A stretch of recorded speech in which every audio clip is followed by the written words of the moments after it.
अस्सलाम वालेकुम दोस्तों, कैसे हैं आप सब। मैं ज़ुबीना फ़याज़ एक बार फिर आपके साथ मैं शुरू कर रही हूँ रखेल पार्ट 13। मैसेज आना बंद हो गए थे, शायद वो खफा हो गई थी। वो खुद को मुखातिब हुआ, होती रहे खफा, भाड़ में जाए जादूगरनी। मैं उसके लिए अपने मकाम से नीचे नहीं आ सकता। मेरे नज़दीक उसकी अहमियत एक रखेल से बढ़कर नहीं है। मैं उसे इतनी बेतकल्लुफ़ी की इजाज़त नहीं दे सकता कि वो मुझे नाम से बुलाना शुरू कर दे। एक मुखालिफ सोच पहले वाले ख्यालात के मुकाबिल आ गई। उसने तुमसे पूछा कब है, और बेतकल्लुफ़ तो वो हो गई है। तुम उसका सामना करने की हिम्मत तो छोड़ो, उसकी कॉल सुनने की जुर्रत नहीं कर सकते। वो रखेल नहीं, रानी है। उसका रोना तुम्हें दुख दे रहा है। उसने कबूतर की तरह आंखें बंद की, नहीं दे रहा है उसका रोना दुख। मुझे इसकी परवाह नहीं। अगर परवाह होती तो मैं घर चला गया होता। साफ कहो ना, उसका सामना करने की हिम्मत नहीं है। कोई उसके अंदर हंस रहा था। गलत है ये, वो आवाज़ बुलंद बड़बड़ाया। जी दादा। एकदम अजीम ने पीछे मुड़कर देखा। ड्राइवर ने भी कार की रफ्तार मध्यम कर दी। कुछ नहीं, चलते रहो। बाएं हाथ की उंगलियां सर के बालों में घुसाते हुए वो उसके ख्यालों को झटकने लगा।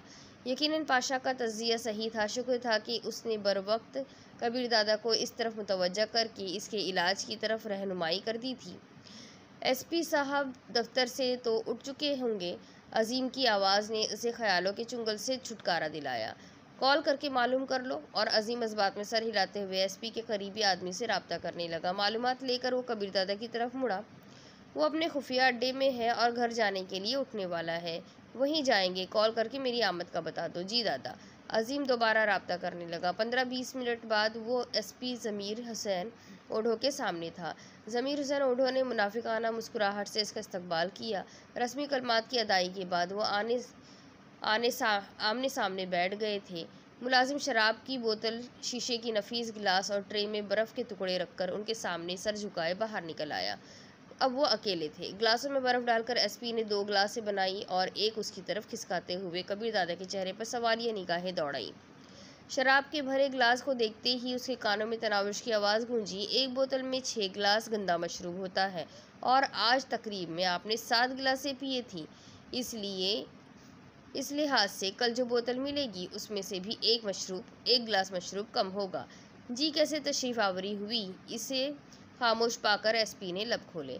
तनावुश की बात याद करते हुए उसके लबों पर मुस्कुराहट नमूदार होने लगी थी। एसपी की आवाज़ सुनते ही मुस्कुराहट को होठों में दबाता हुआ उसकी तरफ मुतवज्जा हुआ। कल राव अजमल रहीम से मुलाकात हुई थी तो? एसपी ने गिलास को होठों से लगाते हुए बेपरवाही से बोला। अलबत्ता उसकी आंखों में इस्तराब की लहरें उठने लगी थी। कबीर दादा के होठों पर तंजिया हंसी नमूदार हुई। क्या वाकई आप ये समझते हैं कि ऐसी हरकतों से मुझे कोई फ़र्क पड़ेगा? इल्ज़ाम लगाने के लिए यकीनन किसी सबूत की ज़रूरत पड़ा करती है। किसी थानेदार की ये हिम्मत कि वो कबीर दादा को छेड़ने की जुर्रत करे। एसपी मानी खिज लहजे में बोला। पुलिस का थानेदार इतना भी गया गुजरा नहीं होता कबीर दादा। थानेदार? मैं पुलिस एसपी को भी जूते की नोक पर रखता हूँ, फिर थानेदार क्या चीज़ है? फिर शिकायत लिए कि एसपी के पास क्यों भागे चले आए? एसपी के इस्तेहज़ाइया लहजे ने इसके चेहरे पर सुर्खी बिखेर दी थी। किसी वाकिफ़कार को इबरतनाक मौत से बचाने की कोशिश करने और शिकायत लेकर आने में बड़ा फ़र्क है। कबीर दादा के जहरीले लहजे ने एसपी ज़मीर हुसैन के दिल की धड़कन तेज़ कर दी थी, मगर जब वो बोला तो दिल में उठने वाला खौफ इसके लहजे में शामिल नहीं था। ख्याल रहे मैं एक गैंग का सरबराह होने के साथ एसपी भी हूँ। हाँ, मगर मुझे डर ईमानदार पुलिस वालों से लगता है। क्या मैं बेईमान हूँ? ज़मीर हुसैन तब गया था। मेरे नहीं कहने से फ़र्क पड़ेगा तो मैं झूठ बोलने की कोशिश ज़रूर करता। वो ग्लास खाली करके दोबारा भरने लगा। कबीर दादा, आप मेरी तौहीन कर रहे हैं। एसपी के लहजे में बहुत गुस्सा था। अगर आप ये सोच रहे हैं कि इखलाक हुसैन, नौशाद आफरीदी और आपके गठजोड़ से मैं नावाकिफ़ हूँ तो आपकी भूल है। आप बस मुझे इस काम पर मजबूर कर रहे हैं जिससे रोकना आप लोगों के बस से बाहर हो जाएगा। एसपी बगैर लगी लिपटी बोला। अकेले तमाम का मुकाबला कर लोगे? आजमा लो। कबीर दादा के लहजे में शामिल इत्मीनान ने एसपी के दिल में मौजूद अंदेशों को बढ़ा दिया था। गोया आप यही धमकी देने आए थे। उसने अधभरा ग्लास शीशे की मेज़ पर रखकर सोफे की पुश्त से टेक लगा ली। धमकी वो देते हैं जिन्हें खुद पर एतमाद ना हो। मैं तो मौका देने आया था। दूसरा ग्लास भी खाली करके उसने मेज़ पर धरा और जाने के इरादे से उठ खड़ा हो गया। चलता हूँ। उसने अलविदाई मुसाफिहा करने की ज़रूरत महसूस नहीं की थी। एसपी भी कीनातोज़ नज़रों से उसे घूरता बैठा रहा। कोठी के गेट से अंदर दाखिल होते ही उसकी नज़रें बेइख्तियार अंदरूनी दरवाजे की तरफ उड़ गई। वो गाड़ियों की आवाज़ सुनते ही भागकर वहां आ जाया करती थी, मगर इसे मायूसी हुई। वो शायद खफा हो गई थी। इसके दिल को कुछ होने लगा। इसका जी चाहा कि वहीं गाड़ी में बैठकर ड्राइवर को तेज़ तेज़ हॉर्न बजाने का कहे जब तक वो बाहर नहीं आ जाती, मगर वो ऐसा ना कर सका। कार से निकलते ही उसके कानों में शाम की अजान गूंजने लगी। वो खुद तो जाने कितने अरसे से नमाज की लज्जत से महरूम था, लेकिन तनावुश के नमाज पढ़ने के बारे में इसे अच्छी तरह मालूम था। राहत खाला की ज़बानी इसने तनावुश की पक्का नमाजी होने का जिक्र सुन चुका था। शायद वज़ू कर रही होगी या मसल्ले पर चढ़ी होगी। जाने वो क्यों खुद को तसल्लियाँ दे रहा था। अजीब मतज़ाद कैफियत में घर गया था। एक तरफ इसने जान छुड़ाने और दूर जाने की तगोदू में था, और दूसरी तरफ उसकी खुफगी और नाराज़गी से परेशान। ड्राइंग रूम अबूर करके वो ख्वाबगाह के दरवाजे पर रुका और फिर दरवाज़ा ढकेलता हुआ अंदर दाखिल हो गया। मुश्किल से मुश्किल सूरत हाल में मौत के मुंह में हाथ डालकर भी कभी इसके दिल की धड़कन तेज़ नहीं हुई थी, लेकिन इस वक्त जाने क्यों इसका दिल बुरी तरह धड़क रहा था। ये कैसा मीठा खौफ था, ये कैसी लज्जत भरी कसक थी, ये कैसा अनोखा एहसास था। इसकी अक्ल शऊर से बलातिर, इसके समझ बूझ से परे, इसके ख्यालात से दूर। ख्वाबगाह में दाखिल होते ही इसकी मतलाशी नज़रों को वो नर्म व मुलायम और नाजुक वजूद बेड पर पड़ा नजर आया। कबीर दादा के तकिए पर सर धरे वो औंधे मुँह लेटी बेखबर सो रही थी। एक रुखसार तकिए पर टेके, दूसरा सुर्ख गुलाबी की कली से मुशाबा रुखसार छत में जुड़े एनर्जी सेवर्स की रोशनी में दमक रहा था। वो यकीनन रोते हुए लेटी थी, तभी तो आँख से हल्की सियाही मायल लकीर नाक की जड़ तक फैली हुई थी। जीन्स की तंग पतलून और फूलदार गुलाबी कमीज़ इसके जाज़िबे नज़र खदोखाल को और ज़्यादा उजागर कर रही थी। सियाह जुल्फ़े पुश्त पर यूँ बिखरी थी जैसे आसमान पर काली घटाएं छाई हो। बड़ी मुश्किल से इसके सरापे से निगाहें चुराकर उसने ख्वाबगाह में नज़रें दौड़ाई। खिड़की के पर्दे अब तक हटे हुए थे। सोफे के सामने पड़ी शीशे की मेज़ पर पकोड़ों की भरी प्लेट और साथ चटनी की कटोरी रखी थी। प्लेट में एक अधखाया पकोड़ा भी मौजूद था। कबीर दादा ने बेइख्तियार वो अधखाया पकोड़ा उठाकर मुंह में डाल लिया। वो ठंडा ठार पकोड़ा भी इसे दुकान के गर्म पकोड़ों से बहुत ज़्यादा लजीज और मज़ेदार लगा था। वो खिड़की के पर्दे बराबर करने लगा। बारिश रुक गई थी, मगर आसमान अभी तक बादलों से ढका नजर आ रहा था। पर्दे बराबर करके वो सोफे पर आकर बैठ गया। ना मालूम वो किस वक्त जागती। अचानक एक ख्याल बिजली के कौंदे की तरह इसके दिमाग में उभरा। इसे नमाज के लिए भी तो जगाया जा सकता है। वो जल्दी से उसकी तरफ बढ़ गया। उसका हाथ रेशमी जुल्फ़ों की तरफ बढ़ा, मगर एहतिसाल से पहले ही उसने हाथ का रुख तब्दील करके उसकी कोहनी को पकड़कर हिलाया। वो फौरन जाग गई थी। आप आ गए। उठते हुए उसने तौबा शुकन अंगड़ाई ली। इसकी आवाज़ में खुफगी या नाराज़गी का कोई असर मौजूद नहीं था। शाम की अजान हो गई है। उसे अजान के बारे में मुतला करके वो सोफे पर जा बैठा। अच्छा। इसकी सुस्ती भरी हरकत एकदम सिरत में तब्दील हुई और वह गुस्ल खाने की तरफ बढ़ गई। थोड़ी देर बाद वो लिबास तब्दील करके गुस्ल खाने से बाहर निकल रही थी। कॉलेज के लिबास की आस्तीन नीचे खसकाते हुए वो गोरी कोहनियों को ढकते हुए ख्वाबगाह के दरवाजे की तरफ बढ़ गई। कबीर दादा ना चाहते हुए भी उसे घूरता रह गया था। वो भी दरवाजे से निकलने तक कबीर दादा की शोखी भरी मुस्कुराहट से नवाजती रही। उसकी वापसी तक वो अपनी जगह से नहीं हिला था। इसके दिमाग में निगी की आमद के बाद तनाविश के रद्द अमल की सोचें सरगर्दा थी। वो अंदाज़ा नहीं लगा पा रहा था कि तनाविश का क्या रवैया होगा। क्या वो घर से चली जाएगी? बज़ाहिर इसका और पाशा का नज़र पूरा करने वाली इस सोच ने न जाने क्यों इसके दिल को इस्तराब से भर दिया था। वो खुद कलामी के अंदाज में बड़बड़ाया, बेहतर होगा कि चली जाए। मैं पाशा को कह दूंगा कि उसे हिफाजत से किसी खुफिया मकाम पर मुंतकिल कर दे। पाकिस्तान के किसी भी दूसरे शहर में एक अच्छा घर उसे इखलाक हुसैन और नौशाद आफरीदी जैसे कमीनों से महफूज रख सकता था। वहाँ पर वो किसी भी शरीफ और मोहब्बत करने वाले मर्द से शादी करके अपनी बकिया ज़िंदगी पर सुकून अंदाज में गुजार सकती थी। पता नहीं मोहब्बत के दावेदार कभी मुझे याद करेगी या नहीं। जान छुटी सो लाखों पाए कहेगी, जैसी कहावत के मज़दाक शुक्राने की नवाफिल ही अदा करती रहेगी। इस तल्ख सोच ने उसके मुंह में कड़वाहट घोल दी थी। नहीं, वो ऐसी नहीं है। दिल के किसी कोने से एक नखीफ सी आवाज़ बरामद हुई। अभी थोड़ी देर पहले मेरे ना आ सकने पर वो बच्चों की तरह रोते रोते सो गई थी, तो हमेशा के लिए दूर जाकर क्यों नहीं याद करेगी? कुछ भी है, उसका दूर जाना मेरे लिए भी फ़ायदेमंद है और उसके लिए भी बेहतर। यकीनन मेरी ज़िंदगी में उसकी गुंजाइश नहीं निकलती। उसने हतमी फ़ैसला किया। इसी वक्त दरवाज़ा खोलकर वो अंदर दाखिल हुई। नमाज के अंदाज में चेहरे और सर को ढाँपने वाले दुपट्टे से बस चांद सा मुखड़ा दमकता हुआ नजर आ रहा था। गहरे सियाह बाल और सुराहीदार गर्दन छुप गए थे। ये पकोड़े और चटनी भी आपको बद्दुआ दे रहे होंगे। खुफगी और नाराज़ी भरे अल्फाज शौक़ी और शरारत भरे लहजे में अदा करके वो इसके साथ ही जुड़कर बैठ गई। बद्दुआ देने के अलावा तुम कर ही क्या सकती हो? कबीर दादा ने मुंह बनाया। अल्लाह ना करे, वो इतनी सरस से बोली थी कि कबीर दादा हैरान रह गया था। मैं आपको बद्दुआ दूंगी? ऐसा सोचने से पहले मर ना जाओ। इसके लहजे में शामिल खुलूस को तारुफ की चंदा ज़रूरत नहीं थी। ये कहते हुए उसने कबीर दादा के शाने पर सर टेक दिया था। तुम ज़रा खड़े होकर मेरी बात सुनो। कबीर दादा निग्गी की आमद के लिए मैदान हमवार करना चाहा। इसके लहजे में कोई ऐसी बात ज़रूर थी कि वो मुतवहिश होकर इससे दूर हटी और उसकी आंखों में झांकने लगी। क्या बात है? वो हकलाई। खड़ी हो जाओ ताकि तुम्हें ये बात अच्छी तरह जहन नशीन हो जाए। कबीर दादा का बेगाना और सर्द लहजा बरकरार था। जी। वो सआदतमंदी से सर झुकाकर किसी छोटी बच्ची की तरह इसके सामने खड़ी हो गई। कॉलेज के कपड़ों में वो यूं भी अपनी उम्र से चंद साल और ज़्यादा छोटी दिखाई देती थी। बार बार समझाने के बावजूद तुम्हें मेरी बात की समझ क्यों नहीं आ रही? आखिर क्या मसला है तुम्हारे साथ? मेरे नर्म रवैये और नज़रअंदाज करने की आदत का तुम गलत मतलब ले रही हो। तुम्हें मेरे मकाम, शख्सियत और किरदार का भी कोई एहसास है या मुझे स्कूल का लड़का समझ रखा है? रोमांस भरे पैगामात, बार बार घंटियाँ करना, पकोड़े, बारिश और दूसरी बकवासात, ये सब क्या है? और मेरा नाम तुम किस खुशी में ले रही थी? दुनिया मुझे कबीर दादा और कबीर अली खान साहब कहकर मुखातिब करती है।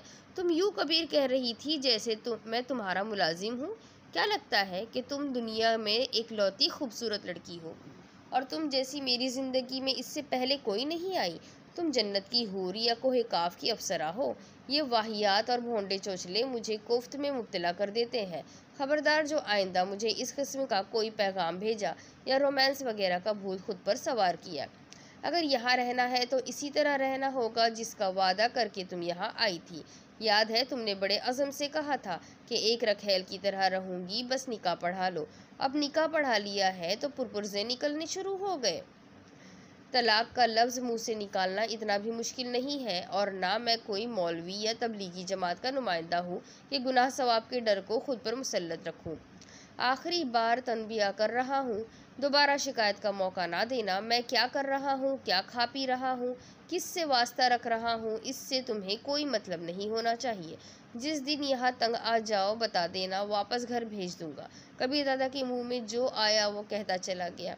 तल्ख अल्फाज और सख्त जुमले सुनकर भी उसे तौहीन का एहसास नहीं हुआ था। कबीर दादा का तल्ख लहजा इसे सरासर मसनूई लग रहा था, यूँ जैसे वो बेबस हो गया हो, या शायद ये उसकी खुशफहमी थी। कबीर दादा की बात ख़त्म होते ही उसने झुका हुआ सर उठाया। उसकी रोशन आँखों में शरारत और शौक़ी झलकी और वो पूछने लगी, जवाब देने के लिए बैठने की इजाज़त है या ये हालत बरकरार रखूं? महसूस ही नहीं हो रहा था कि उसे कबीर दादा की तल्ख बातें ज़रा भी बुरी लगी हो। गहरा सांस लेते हुए कबीर दादा ने उसे बेसाख्ता आने वाली हंसी को काबू किया और कहा, बैठ जाओ। अपने मखसूस अंदाज में उसके साथ जुड़कर बैठते हुए वो इत्मीनान भरे लहजे में बोली, खाना लाऊं? तुम मेरी बातों का जवाब देने वाली थी। जवाब तो है मेरे पास, मगर फिर आप कहेंगे कि मैं बदतमीज़ी कर रही हूँ। तमीज़दारी की नाटक छोड़ो, मुझे जवाब दो। निकाह पढ़ाने के बाद मुझे बीवी के हुकूक हासिल हो गए हैं, और जहाँ तक कुछ मांगने का ताल्लुक है तो बताइए क्या मांगा है? पहली मुलाकात पर कहा था आपकी बेलौस खिदमत करूँगी, मेरी सोचें आपसे शुरू होकर आप ही पर ख़त्म होंगी, वफ़ादार बनकर रहूँगी, मुखलिस और हमेशा ख्याल रखने वाली, और यही मैं कर रही हूँ। बाकी पैगामात ये सोचकर भेजे थे कि सुबह से थके मांदे जाने कहाँ कहाँ फिर रहे होंगे। चलो घर आकर इस खूबसूरत मौसम से थोड़ा सा लुत्फानंदोज हो जाएंगे। बारिश में पकोड़े अच्छे लगते हैं, वो खा लेंगे। मगर नेकी का तो कोई ज़माना ही नहीं, और नाम इसलिए लिया था कि मुझे अच्छा लगता है आपका नाम लेना। मेरे दिल की धड़कनें हर वक्त कबीर कबीर अलापती रहती है। अगर 2-3 बार पैगाम में लिख दिया तो कौन सी कयामत आ गई। नहीं लिखूंगी आइंदा। इसकी बातों से ज़रा सा भी नहीं लगता था कि कबीर दादा के लेक्चर ने इस पर कोई असर डाला है, या वो इन बातों पर अमल का कोई इरादा रखती है। फिर वही बकवास कबीर दादा को सचमुच तब चढ़ने लगी। कोई बकवास नहीं कर रही, आप यूं ही इल्ज़ाम धर रहे हैं मुझ गरीब पर, नाज भरे लहजे में कहते हुए वो कालीन पर बैठकर इसके जूते खोलने लगी। जूते उतार कर एक जानिब रखते हुए वो हस्बे आदत इसके घुटनों पर थोड़ी टेक कर बैठ गई। इल्ज़ाम नहीं धर रहा, लो खुद पढ़ लो अपने पैगाम, क्या क्या बकवास लिखती रही हो। कबीर दादा ने मोबाइल फ़ोन उसकी तरफ बढ़ाया। हाय अल्लाह जी, इतने प्यारे लगे हैं मेरे पैगामात के बार बार पढ़ने की खातिर उन्हें मिटाया ही नहीं। मोबाइल फ़ोन पकड़े बगैर उसका नखरे कह कहा बुलंद हुआ। कबीर दादा को लगा वो सच कह रही है। वो हकीकत में 3-4 दफ़ा से ज़्यादा इन पैगामात को पढ़ चुका था, और हर बार वो पहले से ज़्यादा अच्छे लगे थे। जादू भरे कह कहे और आंखों से फूटती शरारत ने कबीर दादा को लाजवाब कर दिया था। इसकी कुव्वत गोया सल्ब हो चुकी थी। कोई भी मंजर इतना खुशनुमा और प्यारा नहीं हो सकता जैसा इस वक्त तनावुश का अपनी नज़रों के सामने बैठा होना महसूस हो रहा था। और फिर इस मुश्किल घड़ी से इसे इंटरकॉम की घंटी ने निकाला। रिसीवर उठाते ही उसने कहा, बोलो। चौकीदार ने कहा, दादा, मिस निग्गी आपसे मिलने आई है। उसने दीवार पर टंगी घड़ी पर निगाह दौड़ाई। वो अपने वक्त से घंटा भर पहले ही आ गई थी, मगर कबीर दादा को इसकी आमद से तक़वियत मिली थी।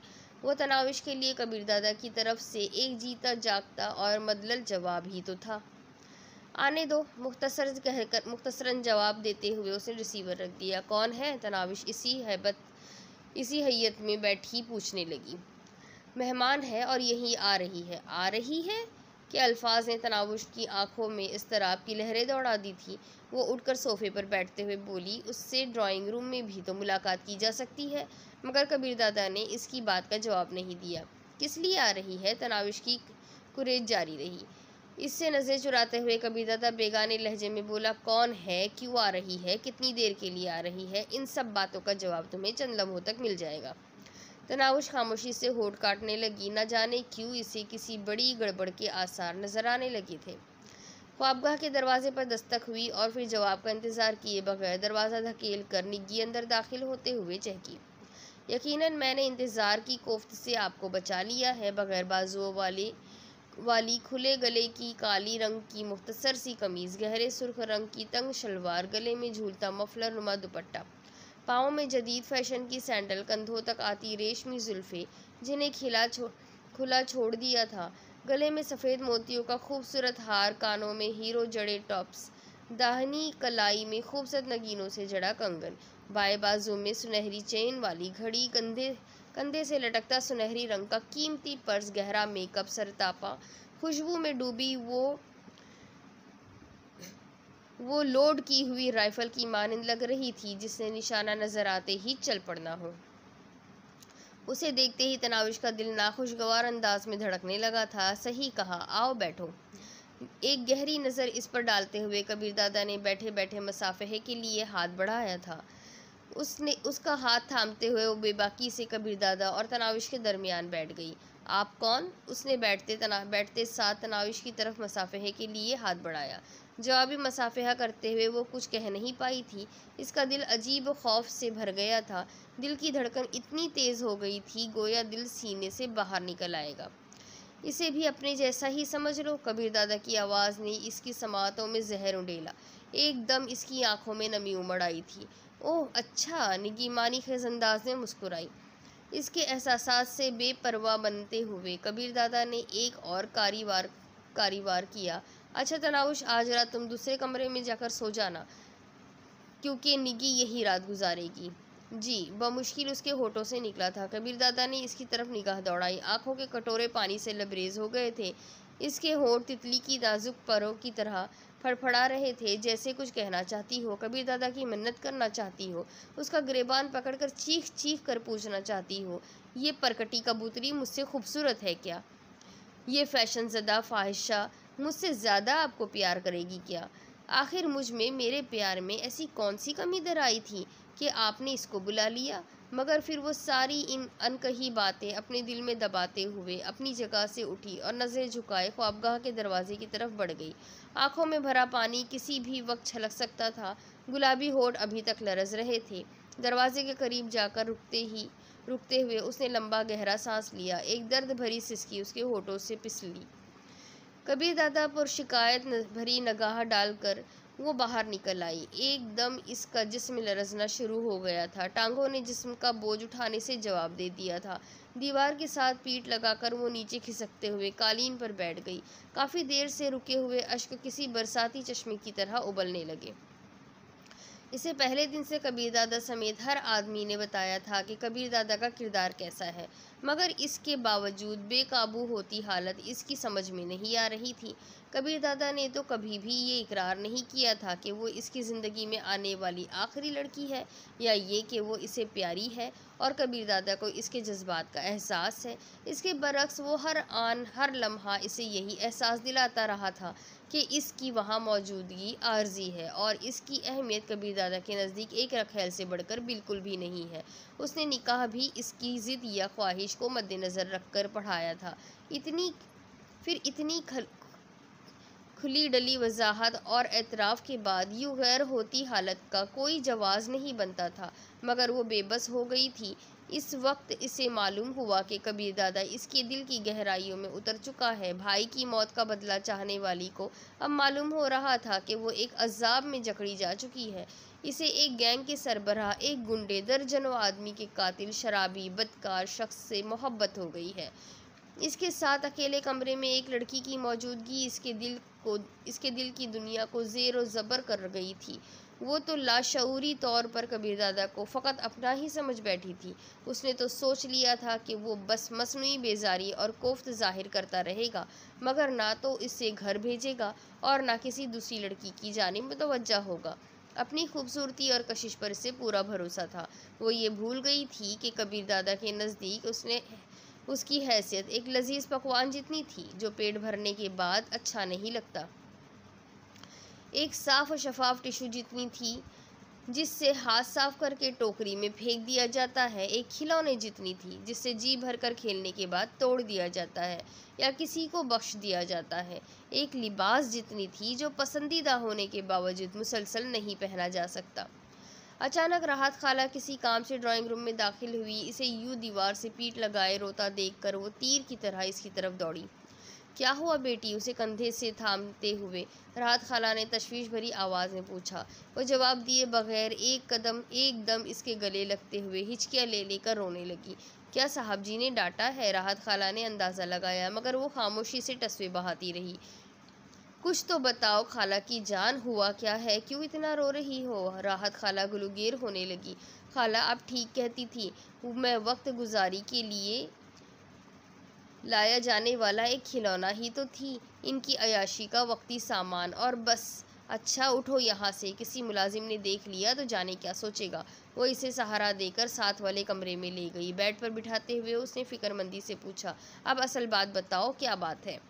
वो अपने कमरे में एक दूसरी लड़की के साथ मौजूद है और मुझे ये कहकर उन्होंने बाहर भेज दिया कि आज की रात वो इसके साथ गुजारेंगे, मैं दूसरे कमरे में सो जाऊं। राहत खाला ने इसके आंसू पोंछते हुए कहा, आपको घर से निकल जाने को तो नहीं कहा ना? नहीं। क्या साहब जी आपको बहुत प्यारे हैं? मोहब्बत करने लगी हो उनसे? राहत खाला ने अगला सवाल पूछा।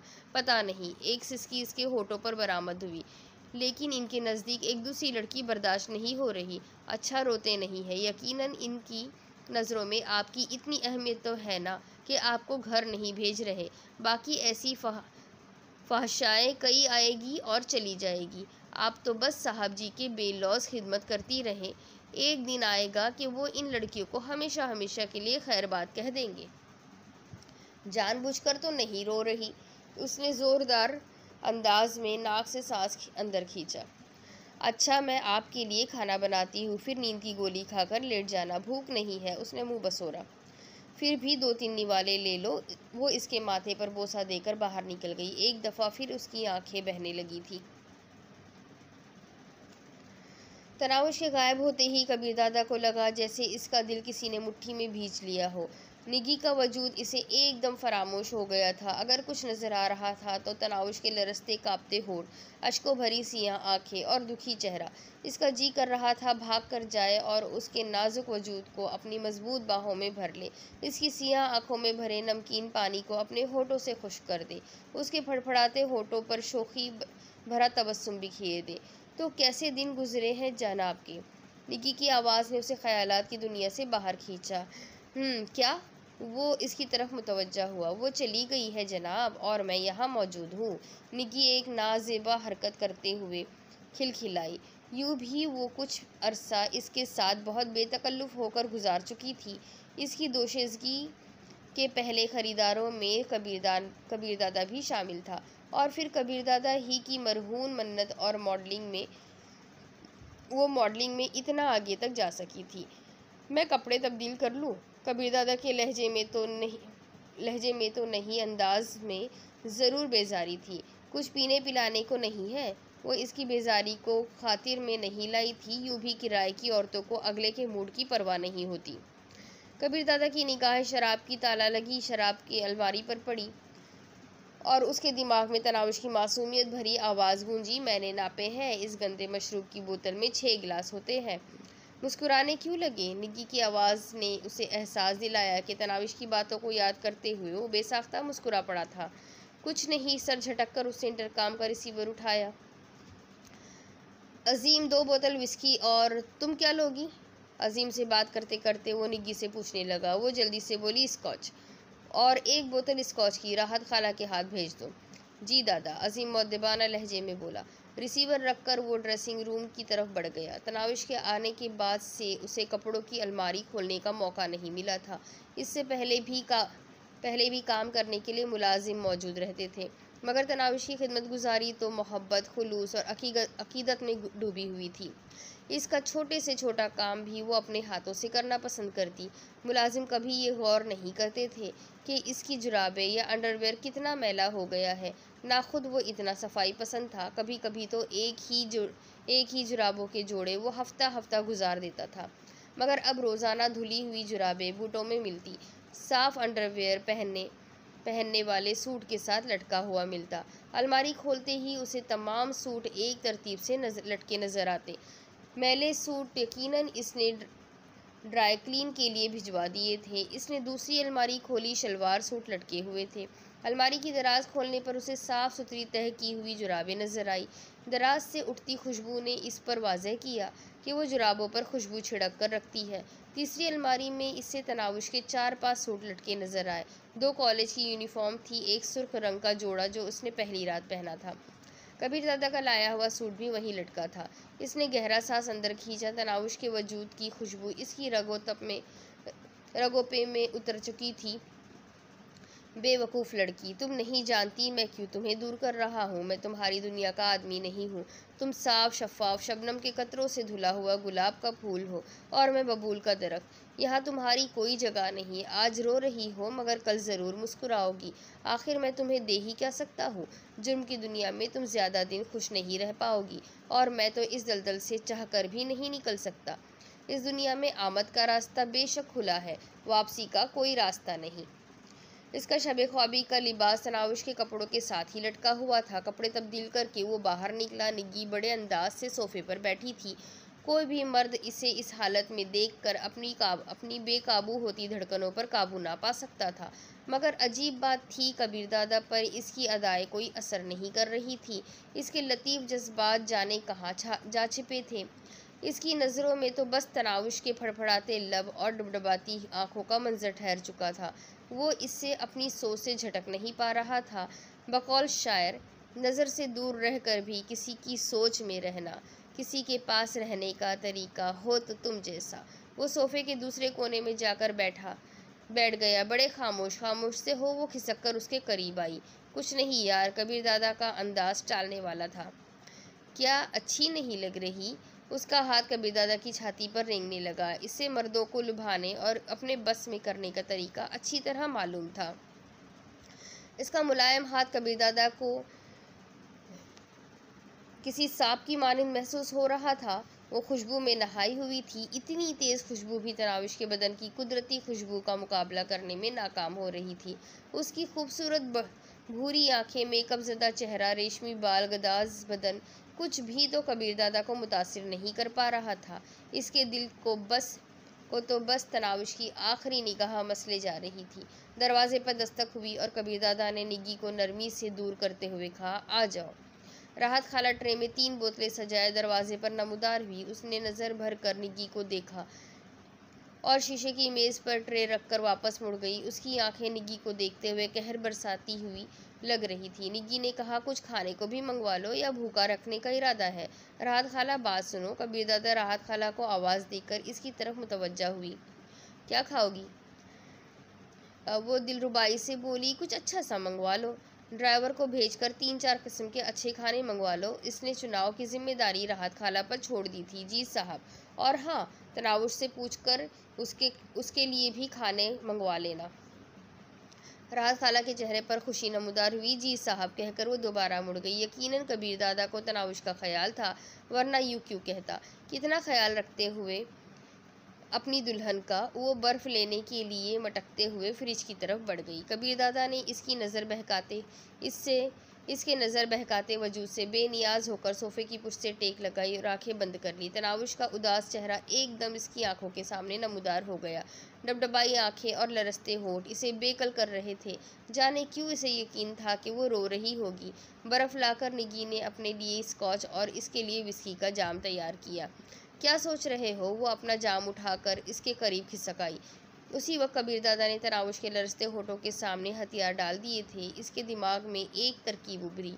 नहीं, इसे यूँ अजियत देना ठीक नहीं होगा। पहले इसे प्यार से समझा दूँ, अपने साथ रहने की कबाहतें और नुकसानात गिनवा दूँ। जब वो ये मान कर घर जाने पर राज़ी हो जाएगी, फिर पाशा को भी इत्मीनान हो जाएगा और मुझे भी। अब तो वो रो रो कर खुद को बेहाल कर देगी।